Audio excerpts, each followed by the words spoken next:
এই খাবারটার যে এত স্বাদ, যে খায়নি বা যারা পছন্দ করে না তারাও কিন্তু একবার যদি এটা খেয়ে থাকে তাহলে এটার প্রেমে পড়ে যাবে। তো হ্যালো ভিউয়ার্স, আসসালামু আলাইকুম। আমি নীলা আপনাদের সবাইকে স্বাগত জানাচ্ছি নতুন আরেকটা রান্নার ভিডিওতে। আর আজকে আমি লাউয়ের খোসা ভাজি করব। তো প্রথমে কড়াইয়ে তেল দিয়ে শুকনো মরিচ এবং পেঁয়াজটা ভাজা ভাজা করে নিব, তারপরে দিয়ে দিব পাঁচফোড়ন। এখন দিয়ে দিব একটু নাড়াচাড়ার পরে পেঁয়াজটা লাল হয়ে গেলে এখন আমি এটার ভিতরে দিয়ে দিব হচ্ছে কুচি করে কেটে নেওয়া লাউয়ের খোসা, আর কুচি করে কেটে নেওয়া, একদম কুচি কুচি করে কেটে নেওয়া আলু। তো এই ভাজিটা এতটাই মজার যে আমি আপনাদেরকে বলে বোঝাতে পারবো না।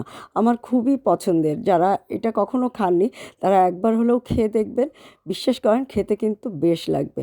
তো এখন লাউয়ের খোসা এবং আলু দিয়ে একটু নাড়াচাড়া করে কয়েকটা কাঁচামরিচ দিয়ে দিব স্বাদ মতো লবণ এবং পরিমাণ মতো হলুদ।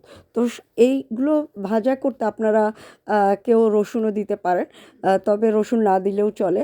আর খেতে কিন্তু জাস্ট একটু কড়া করে ভাজা করলে খেতে ভীষণ স্বাদ লাগে। গরম গরম ভাত, লেবু আর ডাল, আর কিচ্ছু লাগবে না। এক প্লেট ভাত কিন্তু আপনি এই ভাজা দিয়েই খেয়ে ফেলতে পারবেন।